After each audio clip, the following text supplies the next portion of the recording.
The massive Zephyrian warship Eternal Dominion moved through space like a giant metal beast. Its hull was dark gray and covered with weapon ports that could destroy entire cities. Admiral Kethmore stood on the bridge, his tall, alien body casting shadows under the red lights. He had 4 eyes that glowed yellow in the darkness, and his skin looked like rough leather. For over 300 years, the Zephyrian Empire had grown bigger by using the same simple plan. Show up, scare everyone, then take over their planets. "Sir, we have a contact," said Lieutenant Vexhai from his station. His clawed fingers danced over the control panel. "Small ship ahead. We do not know what type it is." Kethmore walked to the main viewing screen. Through the black of space, he could see a small vessel floating quietly. It looked old and beaten up, like someone had been using it to haul cargo for many years. The ship had scratches and dents all over its metal sides. Some parts looked like they had been welded on as repairs. "Scan it," Kethmore ordered. His voice was deep and scary. "The ship has basic weapons and shields," reported the sensor officer. "Nothing that could hurt us. It appears to be a cargo hauler." Kethmore smiled, showing his sharp teeth. This would be easy. He had done this thousands of times before. Small ships always gave up when they saw the Eternal Dominion. The fear in their voices when they begged for mercy never got old. Inside the human ship Lucky Strike, Captain Kim J sat in his command chair with his feet up on the control panel. He was drinking coffee from a metal cup and watching the huge, alien ship approach. Jay was a middle-aged man with short black hair and kind eyes. He wore a simple blue jumpsuit that had oil stains on it. "That is one big ship," said Park Hana from her station. She was the communications officer, a young woman with long black hair tied back in a ponytail. She wore the same type of jumpsuit as the captain. "Yeah, but look at all those weapons," said Lee Tae, the ship's engineer. He was sitting at a small table in the corner of the bridge, holding playing cards. Whoever built that thing was trying really hard to look scary. "Maybe too hard," laughed pilot Cho Min. He was also holding cards. The 4 crew members had been playing poker when the alien ship showed up. The bridge of the Lucky Strike was small and cramped. Everything looked old but well-maintained. There were coffee cups sitting on various surfaces, and someone had hung a small plant near one of the windows. It felt more like a family kitchen than a spaceship bridge. "Attention, primitive vessel," came a loud, booming voice over their radio. The voice was deep and full of authority. "You are now in the presence of the mighty Zephyrian Empire. Prepare to be boarded for inspection. Lower your shields and surrender immediately." The 4 humans looked at each other. Park Hana covered her mouth to stop herself from laughing. Lee Tae raised his eyebrows and shook his head. Cho Min dealt another card. "Should we answer them?"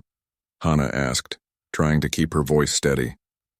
Captain J took another sip of his coffee. "In a minute. Let me see this hand first." He looked at his cards and frowned. "Tae, are you cheating again?" "I never cheat," Tae said with a grin. "I am just lucky." "Lucky my foot," muttered Cho Min. "You have won 5 hands in a row." The radio crackled again. "Primitive vessel, respond immediately or face destruction." "Oh, right," Jay said. He nodded to Hana. "Tell them we will be right with them." Hana pressed the communication button. "Hello there, big ship. We heard you loud and clear. Just give us a few minutes to finish what we are doing, okay?" On the bridge of the Eternal Dominion, Admiral Kethmore stared at the communication panel. His 4 eyes blinked in confusion. In 3 centuries of conquest, no one had ever asked him to wait while they finished something else. "Did they just ask us to wait?" asked Lieutenant Vexhai. "I believe they did," Kethmore replied slowly. He could not understand it.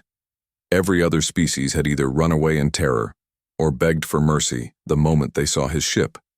These humans were acting like he had interrupted their lunch. Back on the Lucky Strike, the poker game continued. Jay threw down his cards with a sigh. "I fold.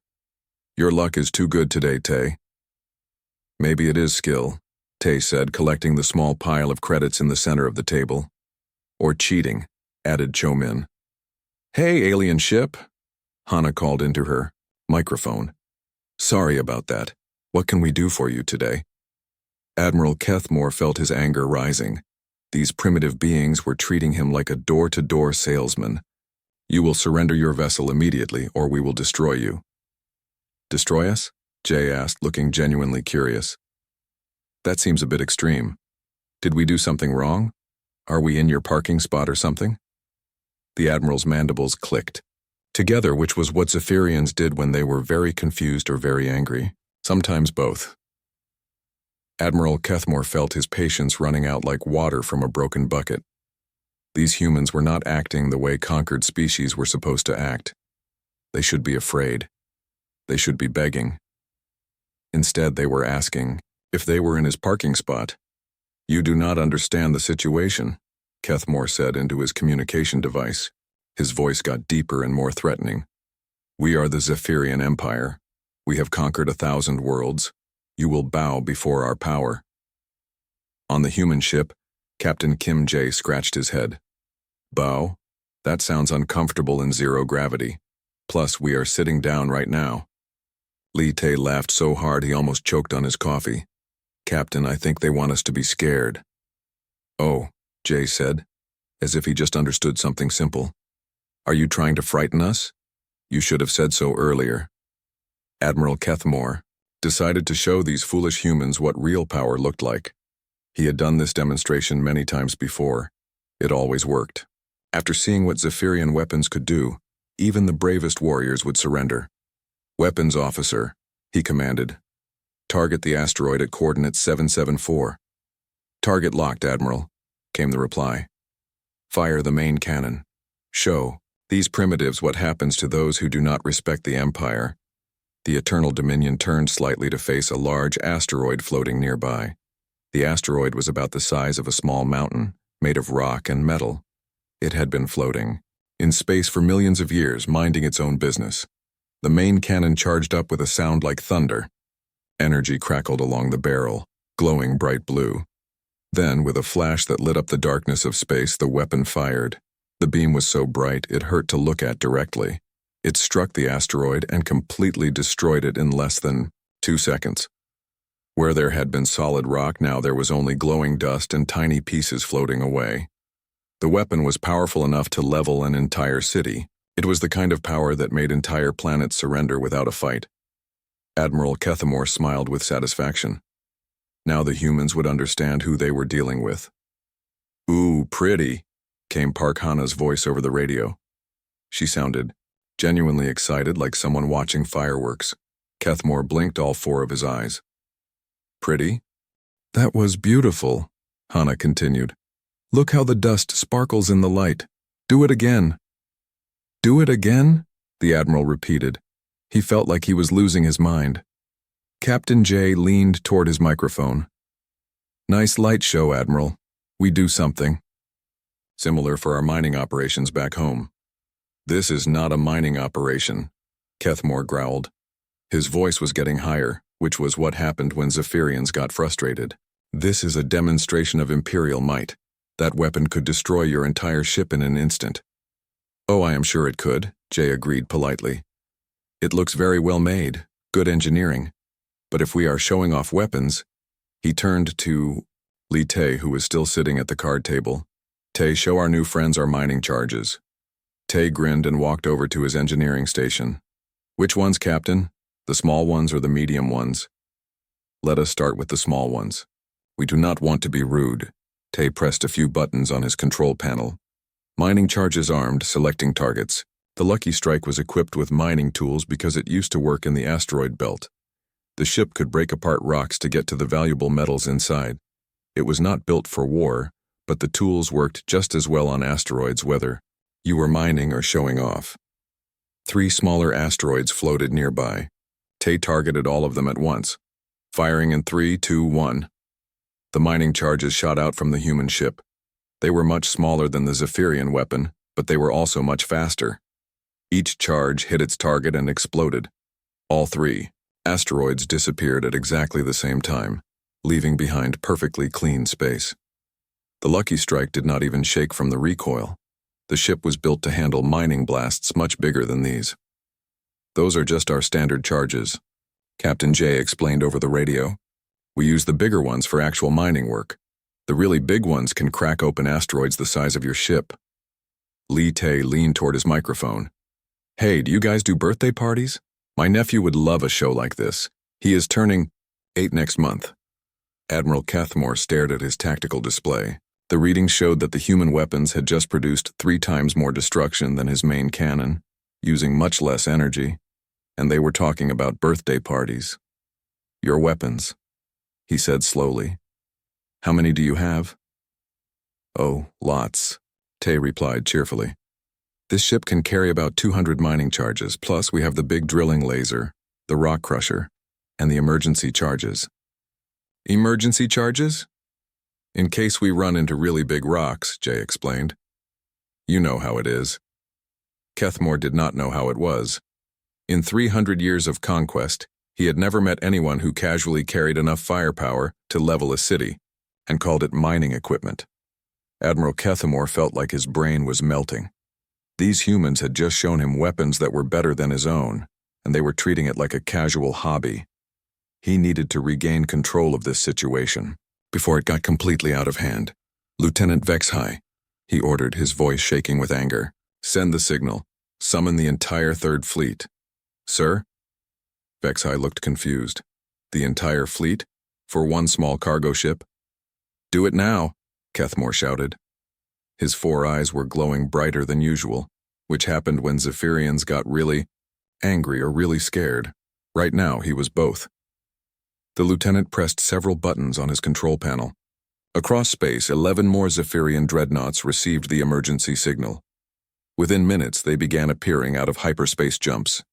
Each ship was massive, covered in weapons, and designed to terrify anyone who saw them. The ships formed, a perfect battle formation around the small human vessel, 12 of the most powerful warships in the galaxy, all pointing their weapons at one beat-up cargo hauler.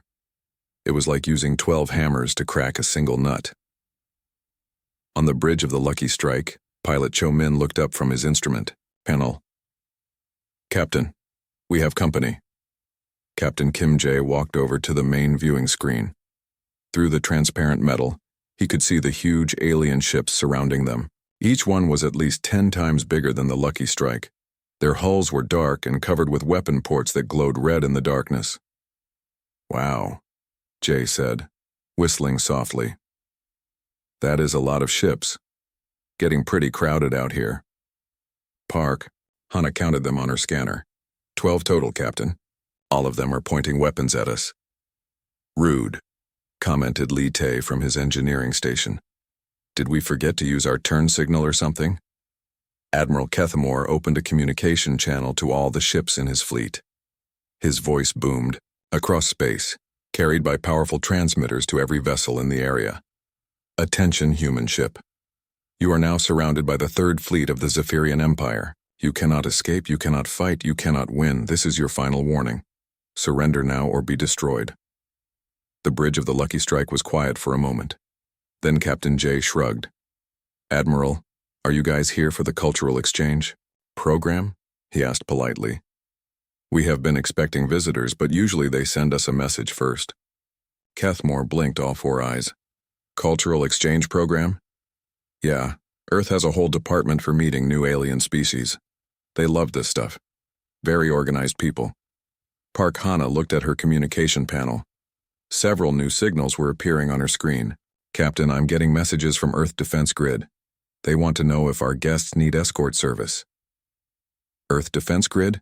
Kethmore repeated. The words sent a chill down his spine. Oh, sure, Jay said casually. They have been tracking your fleet since you entered the system. Pretty impressive, right? They see everything that comes and goes. Cho Min checked his navigation display. Captain, Defense Grid Control is asking about accommodations for our visitors. They want to know if the aliens need docking facilities or if they prefer to stay in their ships. Admiral Kethmore felt the blood drain from his face. His skin turned from dark gray to pale green, which was what happened when Zephyrians got really scared. Tracking since system entry, he whispered. Well, of course, Jay replied. You guys are not exactly subtle. 12 big ships jumping into our space. The defense grid spotted you before you even finished your hyperspace jumps. Lieutenant Vexhai frantically checked his sensor readings. Admiral, I am detecting multiple contacts, hundreds of them. What? Kethmore rushed to the sensor station. The tactical display showed the truth. What had appeared to be empty space was actually filled with hidden defense platforms, weapon satellites, and concealed patrol ships. The Zephyrian fleet was not surrounding one helpless cargo ship. They were sitting in the middle of the largest defensive network Kethmore had ever seen. How many ships do you have? He asked, his voice barely above a whisper. Captain J laughed. Ships? Admiral, we are not military, we are civilians. Civilians? Sure, I used to run supply missions to the asteroid mining colonies. Got bored with retirement, so I took this job because the pay is good and the work is interesting. Li Tay waved from his station. I worked demolition on mining platforms for 20 years. This seemed like it would be more fun. And I transferred. From the Merchant Marine Service, added Cho-Min. First contact missions are exciting. You meet all kinds of interesting people. Park Hana nodded. I studied alien languages in college.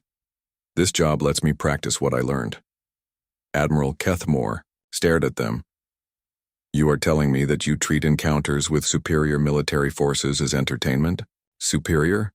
Jay asked, sounding genuinely confused. Admiral, you have been sitting in a targeting solution for the past 30 minutes. If we wanted to hurt you, this conversation would have been over before it started. Kethmore checked his tactical display again. Every ship in his fleet was locked onto by at least 3 different human weapon systems. They could all be destroyed in seconds. Why have you not fired? He asked. Because you have not actually done anything hostile yet, Jay replied simply. You want some coffee? We can talk about this like reasonable people. Admiral Kethmore sat in his command chair, staring at the tactical display that showed his fleet, completely surrounded by human weapons. His hands were shaking, which was something that had never happened in his 300 years of military service. The humans had just invited him for coffee, while pointing enough firepower at his ships to turn them all into space dust. Admiral, said Lieutenant Vexhai quietly, what are your orders? Kethmore did not know what his orders should be. Nothing in his military training had prepared him for this situation. He had conquered species that fought back with everything they had. He had defeated civilizations that begged for mercy. He had never encountered anyone who offered him coffee in the middle of a standoff. Communications Officer Park Hana's voice came over the radio again. I think there has been a big misunderstanding here, Admiral. We are not military people. Not military? Kethmore repeated. His voice sounded confused and tired. Nope, said Captain Kim Jae cheerfully. We are civilian contractors. I used to haul supplies between Earth and the asteroid mining colonies. The work was honest, but it got boring after 20 years. Same routes, same cargo, same people. When I heard about this first contact job, I thought it sounded interesting. Li Tay spoke up from his engineering station. I worked demolition, on mining platforms for most of my life, blowing up rocks to get to the valuable stuff inside. When I retired, I got bored sitting at home watching television. This job pays good money and gives me something to do with my hands. And I transferred from the Merchant Marine Service, added pilot Cho-Min. I spent 15 years flying cargo ships between the inner planets. First contact missions are much more exciting. You never know what kind of people you will meet. Park Hana laughed. I studied alien languages and cultures in college, but I never thought I would get to use what I learned. This job is like a dream come true for me. Admiral, Kethmore felt his worldview crumbling like a building with no foundation. His entire understanding of how the universe worked was falling apart. You treat encounters with superior military forces as entertainment. Superior? Jay asked, sounding genuinely puzzled. Admiral, with respect, you are not superior to us. Your weapons are pretty good and your ships are well built, but your tactics need a lot of work. Our tactics? Well, yes. For example, your fleet formation is too tight. One good plasma torpedo in the right spot would cause a chain reaction that would destroy half your ships. Also, you have been broadcasting your position on 3 different frequencies for the past hour. Anyone with a basic scanner could track you from 100 light years away. Li Tay nodded enthusiastically. And your power systems are really inefficient. I can see the energy signatures from here. You are wasting about 30% of your reactor output through poor routing. Cho Min looked up from his navigation panel. Plus, you jumped into our system without checking for defensive positions first. That is like walking into a room without looking to see if anyone is already there.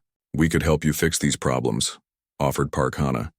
Earth has some really good military advisors. They love this kind of technical challenge. Kethmore stared at them. You are critiquing our military tactics? Only to be helpful, Jay said kindly. We are not trying to be mean about it. Everyone has room for improvement. But you are civilians, Kethmore protested. How do you know about military tactics? Oh, we pick things up, Jay replied with a shrug. Tay served in the military before. He became a mining engineer. Cho Min was in the merchant marine, which is sort of like the military but for cargo ships. Hana studied military history in college along with her language courses. And you? Kethmore asked. Me? I never served in the military, but I hauled supplies to military bases for 20 years. You hear things. You see how they do stuff. After a while, you start to understand how it all works. Kethmore felt a headache coming on, which was difficult because Zephyrians had 4 separate brain lobes. You learned military tactics by delivering supplies? Well, that and watching movies, Jay admitted. Humans love war movies. We make hundreds of them every year. Some of them are pretty accurate about tactics and strategy.